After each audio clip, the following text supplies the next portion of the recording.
Ms. Chima, the members of the IUCN team, my fellow colleagues, representative of the government, and our foreign guests, members of the diplomatic community, and members of the civil society. It's been very long and a very serious discussion, and I have noticed that once one of our speakers says, "Thank you very much, how delightful your faces are."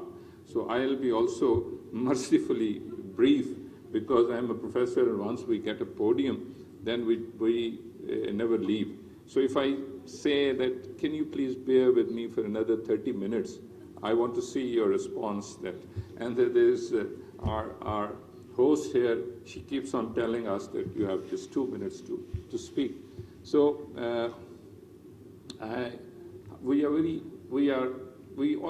this nation remains to be distinguished. In many ways, right? We are very intelligent, we are very beautiful. We always remain on top wherever we are. Now the gender parity index, we are top from bottom. And in terms of increasing our population, we are the top nation in the world. So we are increasing our population. The Honorable Secretary is here, he'll bear me out. One of the most important aspects of the national security is the population. Whatever we are talking about, the climate change, the gender gap, population is key to it.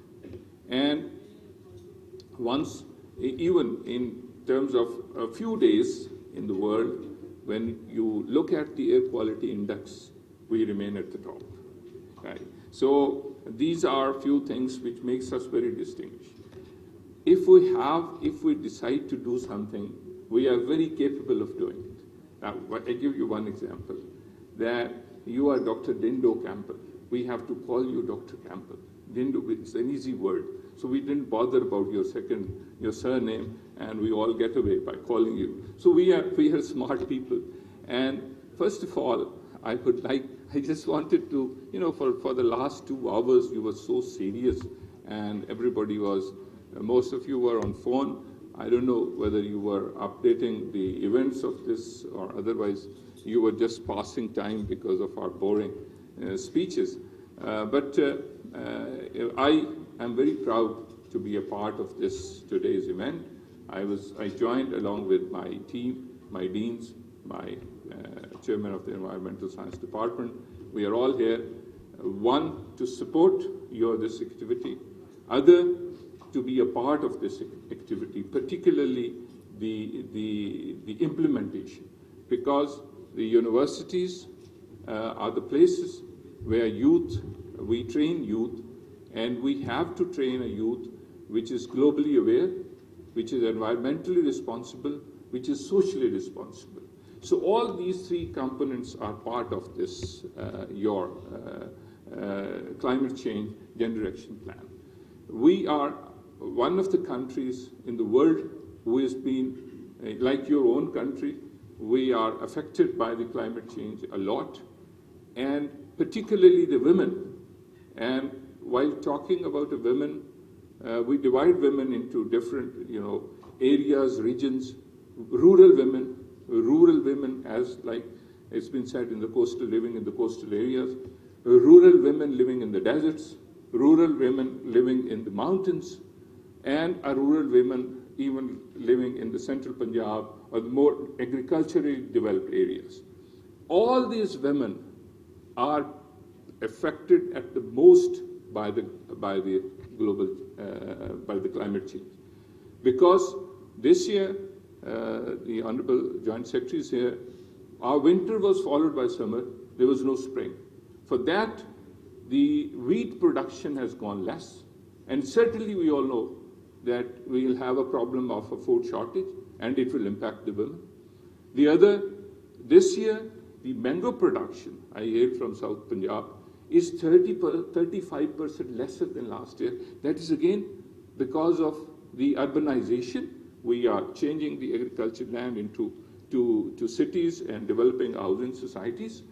And the other is the increase in, certainly if we have an increase in population, we have to develop housing. And so 35%, we used to export $1 billion mango every year, and this year it is going down 35%. So it will certainly impact, because the wage which the women will get, particularly in the rural area, will be lesser. The other very important thing at the government level, the government representatives are here, we are here, is to stop rural-urban migration. And this is one of the major area which is impacting the entire dynamics of our country, because the agriculture is the resources. It's been told that 40% of the total workforce works in the agriculture sector. Now, I'm telling you one thing, which is that 80% of the household work in the rural area is done by women. 80%, because they work in the field, they contribute towards the economic affairs of their households. They also work at the house. But 80% of the women in our rural areas, they don't have bank accounts. They don't have any assets. And I come from a rural background. On this Eid, I was supposed to come here and speak. It's difficult to be a second last speaker, but I'll just take 2-3 minutes from you more.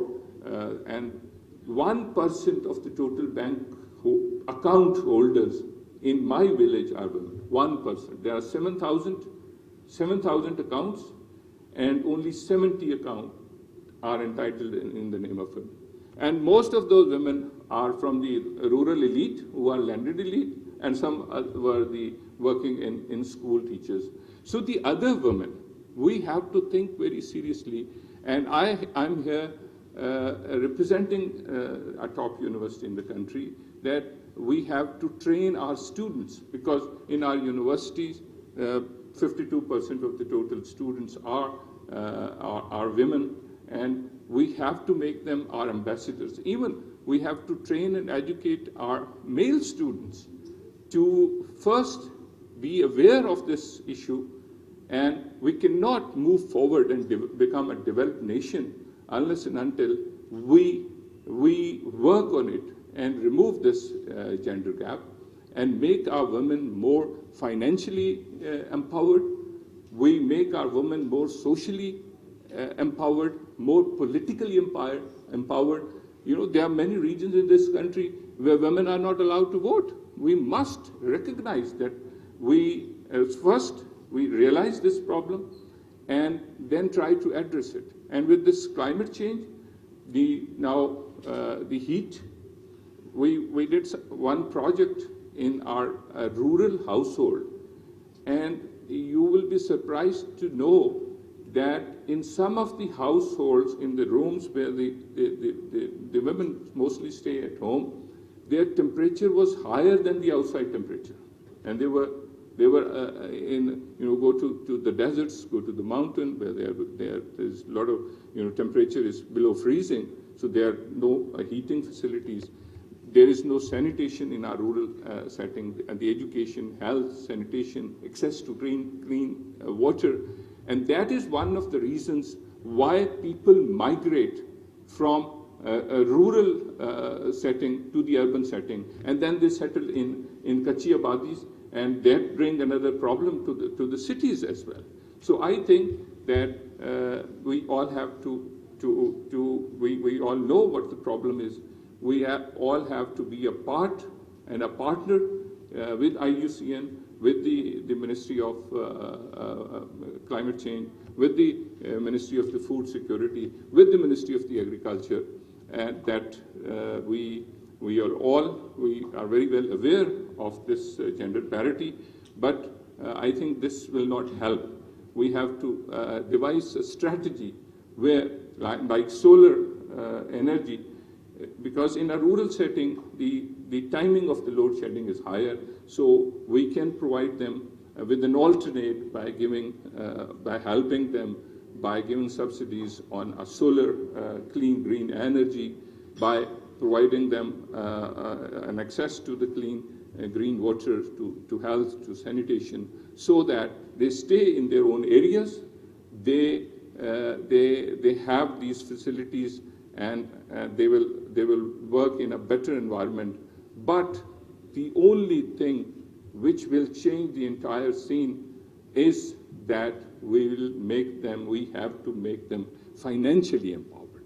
The women in our rural and urban setting, these women who are, I'm very delighted to see, but they represent the more aware section or a privileged section of a women in our society.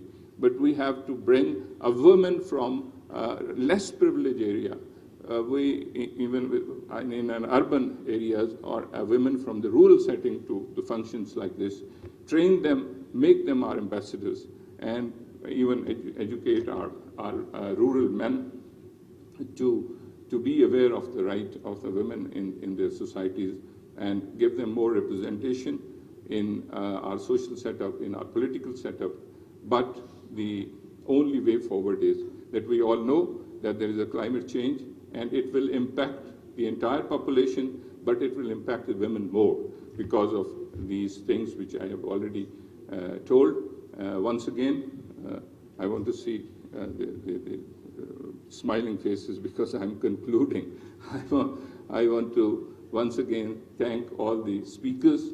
I want to thank all the participants, and particularly IUCN, for bringing us together to actually deliberate, discuss on this very important issue, and be a part of the implementation strategy along with the government.